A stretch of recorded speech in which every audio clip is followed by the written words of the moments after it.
So lots of things for me personally have shifted in about the last week. I did a amazing Vedic astrology reading about a week ago, last Monday, so a week and a half now, with someone that was recommended from several friends. If you're familiar with Vedic astrology, Jyotish, that sort of thing, I'm not gonna be able to give you a big overview of what it is, but you're welcome to look it up. I had a similar reading about a decade ago, before I started my business back in 2011, that was really helpful for me. And I'm not saying that it's the answer to anything, but what I like about Vedic astrology is the way that it breaks down your life, your strengths, kind of what phases that you're in. And so I had something with that. I did a session with that because I kept thinking about booking it for several months, and then pretty much nonstop my inner guidance system was harassing me about it. Like, it's time to book the session, it's time to book the session. You know, when you have like a song running through your mind, that's what my brain does oftentimes with my next aligned action. So if you're ever wondering, like, how do I know what the next aligned action is, or next inspired action, I tend to find it's because it won't leave me the F alone. And I've trained myself that way as well, to really hear that guidance system, to help me know what the next step is, because sometimes I don't get it the first 3 or 4 times that my brain's mentioning it to me, or I get distracted, or I'm doing something else. So I find it really helpful to it's like having a reminder on your phone. So I find it really helpful to have that reminder pop back up a good 14 more times to remind me of the next step to take. So I did that session. It was really powerful for me. There was a lot of things that I got out of it, especially related to, like, he made it very clear, like, you will never run out of money, literally in your stars, that you would be a millionaire, this, and this, and all that felt good. And it helped me years ago know that that was coming as well, which gave me the faith to powerfully move forward at times, even though I still doubted myself. But one of the things that came up for me during it that he highlighted, and he just kind of said it offhand, it wasn't supposed to be a big deal, but he was like, oh, by the way, this is your last lifetime on earth, this is your last incarnation. And my response was like, I knew it. For those of you who've done Superflow, I'm pretty sure I mentioned it in Superflow, that this was my last time here. And whatever your beliefs are, honor and respect you completely. My personal beliefs are definitely in reincarnation, past lives. I accidentally had a past life regression back in 2018. And by accidentally, I mean, I didn't sign up for a past life regression. I was having a deep massage and like this amazing Mayan ritual with like herbal rub and all kinds of things at this beautiful hotel in Mexico. And partway through it, I kept seeing this like running movie of these chunks of different characters. Then it would go black and go to the next one. And same thing, after watching that a few times, it hit me that I was like, holy shit, these are past lives. And it stayed with me ever since, that I really clearly know the lives that I had in this specific cycle on Earth, and that this is the last of this sequence. And so, not to go too deep with any of that, but it is things that I'm very, very passionate about. And it also goes hand in hand with some of my announcements today, which you're some of the first to hear anything about this, about I'm going to be starting another company, another business that's going to be focused more on those areas and that deep spiritual kind of mystical work. But really what I love about this idea for me of this being past or my last lifetime here is, for me, it reminds me of, I believe it's in the Four Agreements, and one of Don Miguel Ruiz's books, if you're familiar with him, who wrote the Four Agreements, he writes something in one of those about being intimate with the angel of death. And it's something that I learned about when I was pretty young, that book and that reading, I would say in my teens, early 20s, and just kind of has always stuck with me. For sure, like in my 20s, started to really resonate with this idea of being intimate with the angel of death.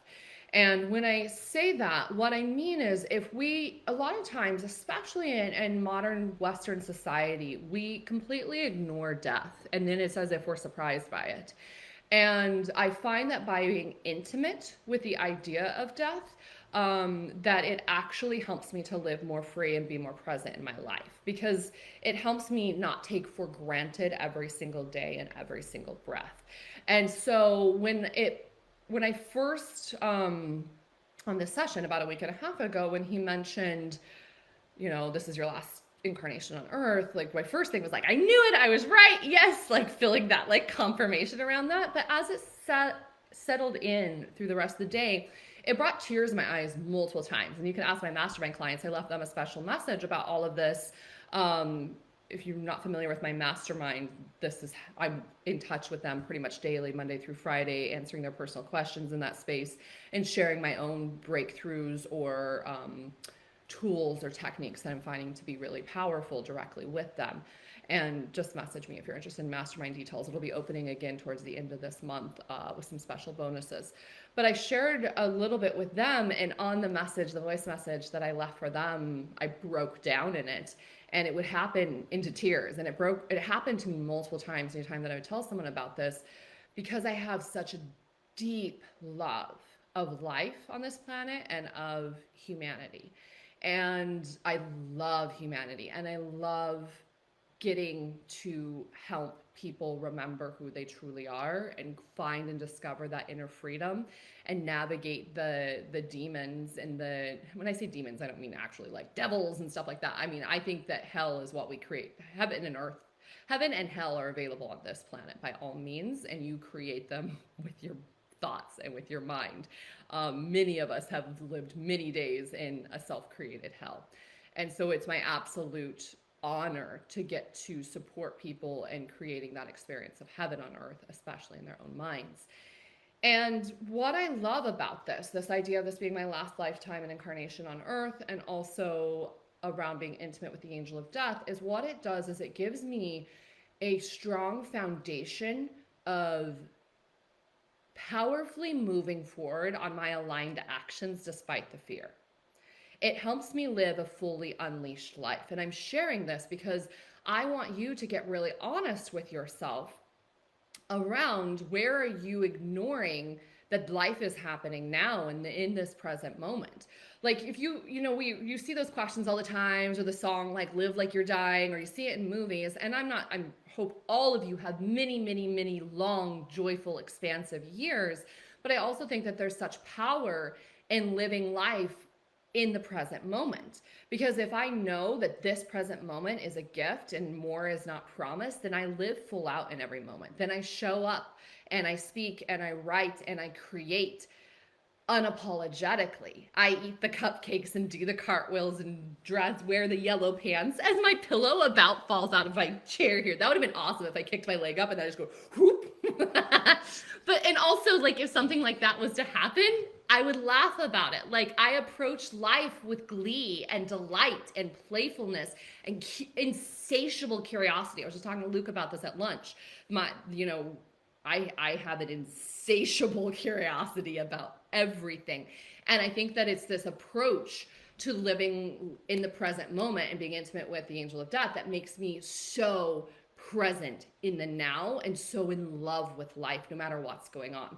Because you are always capable of navigating and realigning your inner state, no matter what tragic experience is happening or going on or change or whatever. You have the ability to be fully present, to feel it, to navigate it, to come into a space of peace. You are so powerful beyond your wildest dreams and imagination. And I understand the frustration and the heaviness even of being on earth, for sure. It's a dense, heavy, a lot of gravity on this planet, but we come here intentionally on purpose for our own soul's development. You are here for a reason, and in the simplest form, your reason is to live and be present and to fall in love with this life that you've created. And how does this apply to the idea of starting your own business, creating a business, sharing it with the world, et cetera, et cetera? Because think about how powerfully you will show up in creating, launching, sharing, scaling a business if you are doing it from this space of unapologetically being completely present in your life. Do you see the difference? And a great example of this is for about the last week then, after I had that session, I couldn't bring myself to do my traditional business work, send out the next email, that sort of thing. I needed to incubate. And since about 2014, and I talk about it in here in the group, I've been really consistent with sending 3 emails a week no matter what. And I often repurpose content for that. But I often write new stuff too. And I just couldn't. I just needed to sit and be still and process and incubate and meditate on what I felt like was next in life with the knowledge that I then had. And as I got clear on that, I had a couple things kind of come through around one, seeing how To Living Free has been with me since at least 2014. This beautiful business and this brand that has created such an incredible experience for me and connected me with you. And I ended the night a couple nights ago in this incredibly frustrated space where it felt like it was time for me to hand over the actual like business running side of To Living Free to someone else, which I think I'm going to, you know, sometime this year actually hand it over to my lovely husband and my brother to run more of the actual strategy, repurposing emails, that sort of thing. Everything will look completely the same for all of you. I'll still be here, all of that. But just like I've built the business up to 7 figures. I've done what I intended on doing. I want it to now grow and impact and reach as many people as possible and serve as many people as possible. I don't think that that actual part is my job. It feels like it's time to let some of that be taken over by team.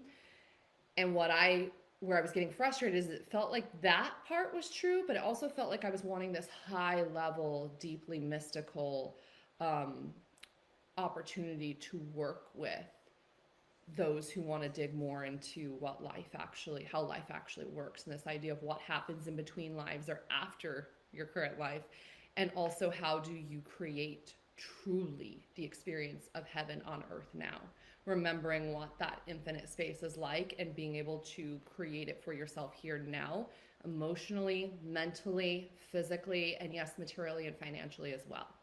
Okay. And so what happened yesterday morning as I woke up and was like, holy shit, I think I'm going to start another company. So I'm not going to go too in depth on all the details of that company yet, because it's still, it's very much still in vitro. It's very much still in the womb right now. But we're working on it, and it's going to be very different. The way that I don't think I'm doing traditional sales pages is I don't think it's going to be a traditional website. There's going to be a lot of it that's going to feel really, really different. And I'm excited to share it with you in the near future to give you another example of what business can look like. And what I hope that it does is cracks you open a little bit more around being really unapologetic, around following your own inspiration and desires, even if it looks completely different than anyone else that you've seen, and allowing yourself to be a pioneer in your own way.